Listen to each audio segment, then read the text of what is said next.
Welcome back to my YouTube channel. ಎಲ್ಲರೂ ಹೇಗಿದ್ದೀರಾ hope ಎಲ್ಲರೂ ಚೆನ್ನಾಗಿದ್ದೀರಾ ಅಂದ್ಕೊತೀನಿ. ನಾನು ಕೂಡ ತುಂಬಾ ಚೆನ್ನಾಗಿದ್ದೀನಿ. ಸೊ ಲೇಟಾಗಿ ವೀಡಿಯೋನ ಅಪ್ಲೋಡ್ ಮಾಡ್ತಿದ್ದೀನಿ ಆಯಿತಾ.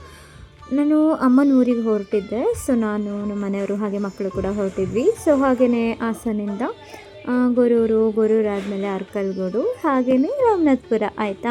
ರಾಮನಾಥ್ಪುರದಿಂದ ಸುಮಾರು ಒಂದು 8 ಕಿಲೋಮೀಟರಷ್ಟು ದೂರದಲ್ಲಿ ರುದ್ರಪಟ್ಟಣ ಅನ್ನೋ ಗ್ರಾಮ ಕೂಡ ಇದೆ. ಆ ಗ್ರಾಮದಲ್ಲಿ ಏನು ವಿಶೇಷ ಅಂದರೆ ಸಂಗೀತಕ್ಕೆ ತುಂಬ ಫೇಮಸ್ ಆಗಿರೋಂಥ ಊರದು. ಅಂದರೆ ನಾನಿಲ್ಲಿ ನಿಮಗೆ ಹೋಗ್ತಿದ್ದೀವಲ್ಲ, ಇದು ರಾಮನಾಥ್ಪುರ ಆಯಿತಾ. ರಾಮನಾಥ್ಪುರ ಹೊಳೆ ಕೂಡ, ಅಲ್ಲಿ ಸುಬ್ರಹ್ಮಣ್ಯ ದೇವಸ್ಥಾನ ಕೂಡ ಇದೆ. ಸೊ ನಮ್ಮ ರಾಮನಾಥ್ಪುರ ಅಂದರೆ ಯಾರಿಗೆಲ್ಲ ಗೊತ್ತಿರಲ್ಲ ಹೇಳಿ, 2ನೇ ಸುಬ್ರಹ್ಮಣ್ಯ ಸ್ವಾಮಿ ಇರುವಂಥ ದೇವಸ್ಥಾನ ಕೂಡ ಅದು. ಹಾಗೆಯೇ ನಾವು ಅಂದರೆ ಊರಿಗೆ ಹೋಗ್ತಾ ಹಾಗೆ ರುದ್ರಪಟ್ಟಣಕ್ಕೂ ಕೂಡ ನಮ್ಮೂರಿಗೆ ತುಂಬ ಹತ್ತಿರ ಆಗುತ್ತೆ ಅಂತ ಹೇಳಿ ರಾಮನಾಥ್ಪುರದಿಂದ ಒಂದು 7-8 ಕಿಲೋಮೀಟರಷ್ಟು ದೂರ ಆಗುತ್ತೆ ಅಷ್ಟೇ. ಸೊ ನಾವು ಕೂಡ ರುದ್ರಪಟ್ಟಣಕ್ಕೆ ಹೋಗ್ತಾಯಿದ್ವಿ. ತುಂಬ ಮಳೆ ಬರ್ತಾಯಿತ್ತು, ಆದರೂ ಕೂಡ ಹೋಗೋಣ ಅಂತ ಹೇಳಿ ಸುಮಾರು ಸಂಜೆ ಟೈಮಲ್ಲಿ ನಾವು ಹೋಗಿದ್ದು. ಹಾಸನಿಂದ ಬಿಟ್ಟಾಗಲೇ ತುಂಬ ಒಂದು 5 ಗಂಟೆ ಹಾಸನಿಗೆ ಬಿಟ್ಟಾಗ ನಾವು ಅಲ್ಲಿಗೆ ಸುಮಾರು ಒಂದು 6:30ಗೆಲ್ಲ ರೀಚ್ ಆದ್ವಿ ಟೆಂಪಲಿಗೆ. ಆಂಧವಿ ಸಿಗುತ್ತಲ್ಲ ಅಂತ ಹೇಳಿ ಹಾಗೆ ಟೆಂಪಲಿಗೆ ಕೂಡ ಹೋದ್ವಿ. ಹಾಗೆಯೇ ನೋಡ್ತಾ ಇದ್ದೀರಲ್ವ, ತುಂಬ ಮಳೆ ಬರ್ತಾ ಇದೆ ಆಯಿತಾ. ಈ ದೇವಸ್ಥಾನ ಏನಕ್ಕೆ ಪ್ರಸಿದ್ಧ ಅಂತ ನಿಮಗೆ ಇವಾಗ ತೋರಿಸ್ತೀನಿ. ತುಂಬ ಅದ್ಭುತವಾದಂತಹ ದೇವಸ್ಥಾನ ಇದು. ಈ ಗ್ರಾಮ ಶ್ರೀಮಂತ ಸಂಗೀತ ಪರಂಪರೆಗೆ ಹೆಸರುವಾಸಿ ಕೂಡ ಆಗಿದೆ. ಪ್ರಸಿದ್ಧ ಕರ್ನಾಟಕ ಸಂಗೀತ ಗಾಯಕ ಆರ್.ಕೆ. ಪದ್ಮನಾಭ್ ಅವರ ಪ್ರಕಾರ ಈ ಗ್ರಾಮವು ವೇದ, ನಾದ ಮತ್ತು ತರಂಗಗಳ ವಾಸಸ್ಥಾನವಾಗಿತ್ತು. ಕರ್ನಾಟಕ ಸಂಗೀತಕ್ಕೆ ಅನೇಕ ಕಲಾವಿದರನ್ನು ಕೊಡುಗೆ ನೀಡಿದ ಗೌರವವನ್ನು ಹೊಂದಿರುವ ರುದ್ರಪಟ್ಟಣವು ವಿಭಿನ್ನವಾಗಿದೆ. ಈ ಗ್ರಾಮದ ಶ್ರೀಮಂತ ಸಂಗೀತ ಇತಿಹಾಸವನ್ನು ಕೂಡ ಹೊಂದಿದೆ. ರುದ್ರಪಟ್ಟಣದ ಇತಿಹಾಸದ ಅಧಿಕಾರಿ ಭಾಸ್ಕರ್ ಅವಧಾನಿ ಈ ಸ್ಥಳವನ್ನು ವೇದಬ್ರಹ್ಮ ಮತ್ತು ನಾದಬ್ರಹ್ಮದ ಸಂಗಮ ಸ್ಥಳ ಎಂದು ಕರೆಯುತ್ತಾರೆ. ಈ ಗ್ರಾಮದ ಜನರು ತಮಿಳುನಾಡಿನ ತಿರುನೆಲ್ವೇಲಿ ಜಿಲ್ಲೆಯ ಸೆಂಗೋಟ್ವಾಯ್ನಿಂದ ವಲಸೆ ಬಂದರು ಎಂದು ಅವರು ವಿವರಿಸುತ್ತಾರೆ. ಅವರು 2 ಗುಂಪುಗಳಲ್ಲಿ ಬಂದರು. ಒಂದು ಗುಂಪು ಹಾಸನದ ಕೌಶಿಕ ಗ್ರಾಮದಲ್ಲಿ ನೆಲೆಸಿದರೆ ಇನ್ನೊಂದು ಗುಂಪು ಬೆಟ್ಟದಪುರಕ್ಕೆ ಬಂದಿತ್ತು.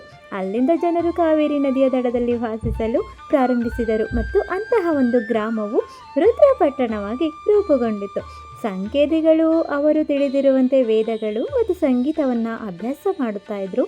ದೀಕ್ಷಿತರು ಮತ್ತು ಸೋಮಯಾಜಿಗಳು ಯಜ್ಞ ಮತ್ತು ಯಾಗಗಳನ್ನು ಮಾಡಿದರೆ ಇತರರು ತಮ್ಮ ಹೆಚ್ಚಿನ ಸಮಯವನ್ನು ಶತಾವಧಾನ, ವೇದ ಮತ್ತು ಸಂಗೀತದ ಪಠಣವನ್ನು ಕಲಿಯಲು ಕಳೆದರು. ಇದು ಗಣಪತಿ, ಶತಾವಧಾನಿ, ಅಷ್ಟಾವಧಾನಿ ಮತ್ತು ಸಂಗೀತಗಾರರ ಸ್ಥಳವಾಗಿತ್ತು.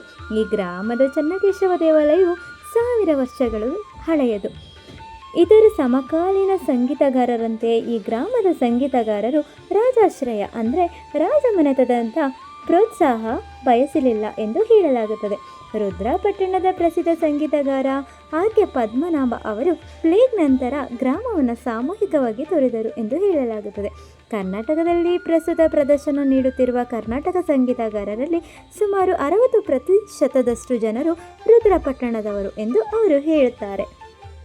ಅಲ್ಲಿನ ಖ್ಯಾತ ಸಂಗೀತಗಾರರನ್ನು ನೋಡೋದಾದರೆ ಆರ್.ಕೆ. ಸೂರ್ಯನಾರಾಯಣ್, ಆರ್.ಎನ್.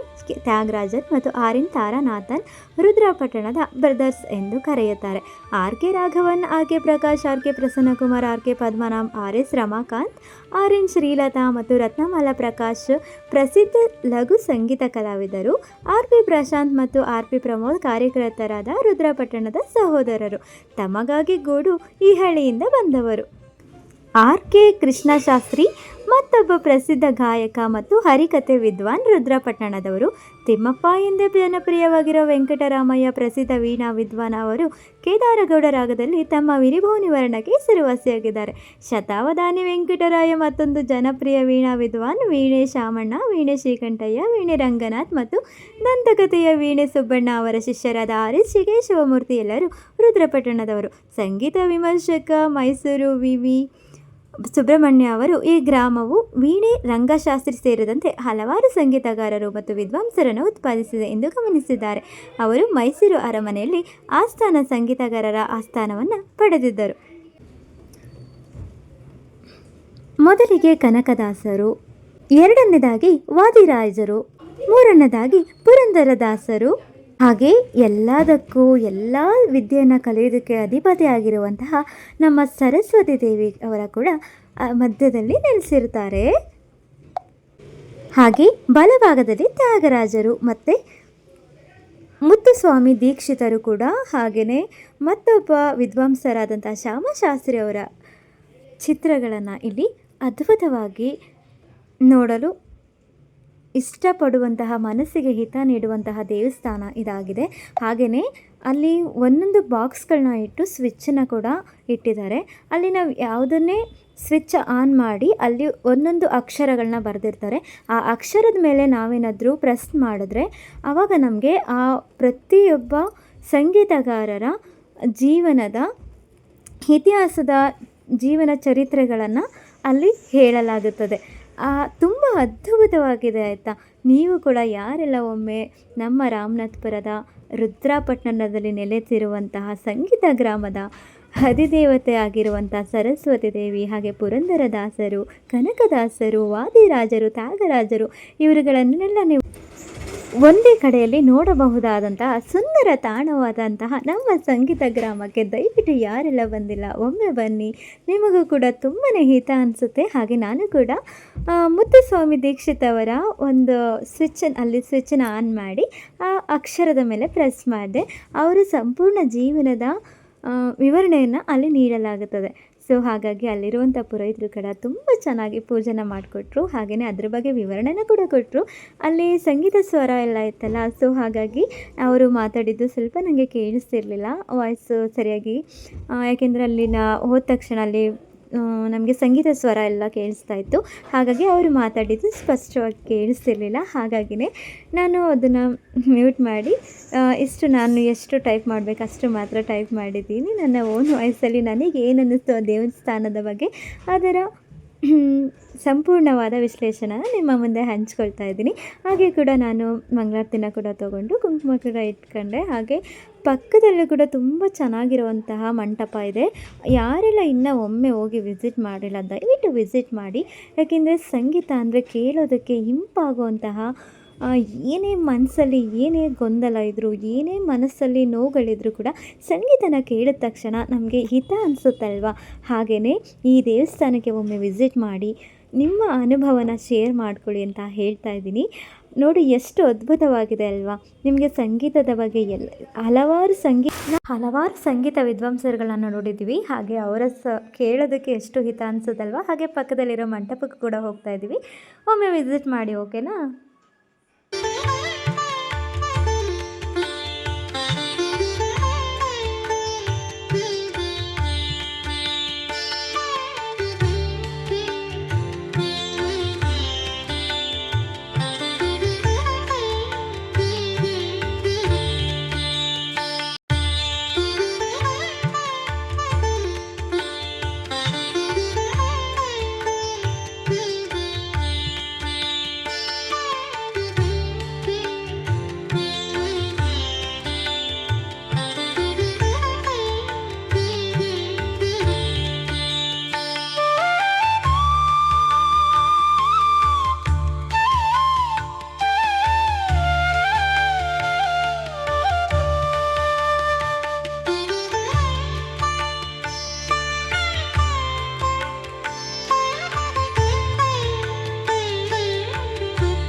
ಹಾಗೆ ಅಲ್ಲಿನ ಕಲ್ಲಿನ ಶಿಲೆಗಳಲ್ಲಿ ತುಂಬ ಅದ್ಭುತವಾದಂತಹ ಕಿವಿಗೆ ಇಂಪಾಗುವಂತಹ ಸೌಂಡ್ ಕೇಳಿಸ್ತಾ ಇತ್ತು.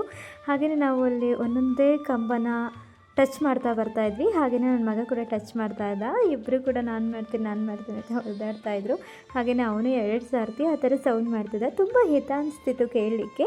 ಹಾಗೆ ನಾನು ಕೂಡ ಒಮ್ಮೆ ಟ್ರೈ ಮಾಡೋಣ ಅಂತ ಹೇಳಿ ನಾನು ಕೂಡ ಇಸ್ಕೊಂಡು ನಾನು ಒಂದು ರೌಂಡ್ ಬಂದೆ. ಸೊ ತುಂಬ ಚೆನ್ನಾಗಿದೆ ಆಯಿತಾ ದೇವಸ್ಥಾನ. ಅಲ್ಲಿನ ಶಿಲೆ ಸೌಂಡ್ ಕೇಳಿಸಿದ್ರೆ ನಿಜವಾಗ್ಲೂ ನನಗೆ ಅಲ್ಲೇ ಇರಬೇಕು ಅಂತ ಅನ್ನಿಸ್ತಿತ್ತು. ಮತ್ತು ಊರಿಗೆ ಹೋಗಬೇಕು ಅಂತ ಅನಿಸ್ತಾನೆ ಇರಲಿಲ್ಲ.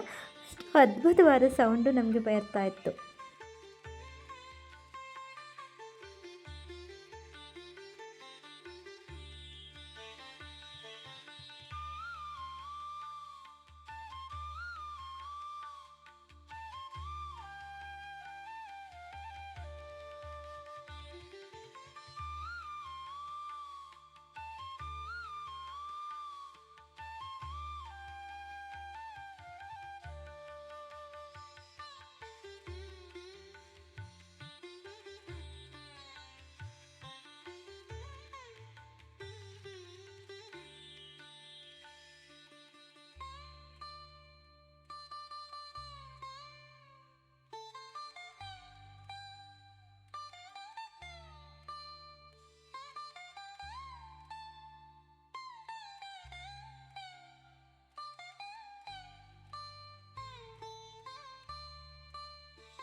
ಹಾಗೆ ಯಾರೆಲ್ಲ ಇನ್ನೂ ಈ ಟೆಂಪಲ್ನ ವಿಸಿಟ್ ಮಾಡಿಲ್ಲ ದಯವಿಟ್ಟು ಒಮ್ಮೆ ವಿಸಿಟ್ ಮಾಡಿ ಅಂತ ಹೇಳ್ತಾ ಇವತ್ತಿನ ಲಾಗ್ನ ಮುಗಿಸ್ತಾ ಇದ್ದೀನಿ.